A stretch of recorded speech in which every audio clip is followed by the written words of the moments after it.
You know what? There's no question um, the velocity of business and society has increased. And there's no question that old information from decades and decades and decades ago may not have as much value today just because so much has changed. There was no internet 30 years ago, 40 years ago. There is no AI. There is no, mobile phones, internet. Like it's changed quite a bit.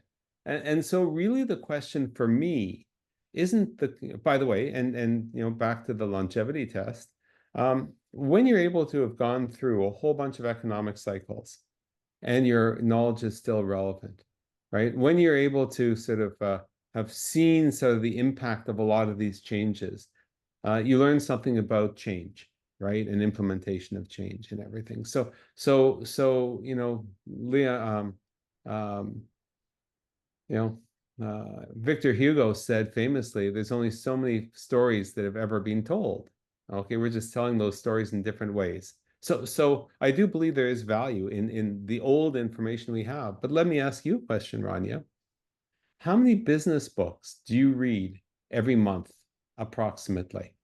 But my point here is that you've been doing this for years, right? And this is an amazing example of how it's not a question of just what we learned way back in school, right? And for that matter, the client work that we do, which we learn an awful lot from every client we serve.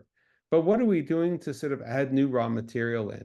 I also read prolifically, right? Because, the more information you get in, that's the whole, tenor behind the Braintrust Professional Institute and all of our self-paced courses and our ongoing CPD for organizations. Not everyone can read 8 books a month, every single month. But we can, you can, I can, right? We invest dramatically. So as a result of that, maybe it's a little bit easier to say, well, maybe you don't have time for reading all those books, but you do have time to attend monthly CPD, or you do have time, for example, for some of these self-paced courses. You do have time for some of those things because it's all distilled down to a particular thing.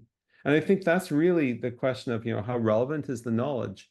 I think once we start to layer all these things on, it starts to mean something, synergistic. The sum is greater than the parts. Just a very simple example. One way of getting that knowledge is coaching. So if I'm coaching, for example, somebody in the leadership team of an organization, they're learning in one particular way. I might suggest a particular book or something. They could learn another way. Well, thank you for also doing monthly CPD sessions for the organizations. There's more at an organizational level that's being put in, right? If, for example, I'm doing the keynote at the annual conference, that's another. If we're running their retreat, that's another way. So all of a sudden, all these different ways of information coming in will sort of move the organizational level up that next level. Now, you asked at an individual level, but I think that you got to keep knowledge refreshed. And for those of us who are in the knowledge space, I don't want to say thought leaders, but we've got to work twice as hard. We've got to be working with challenging clients.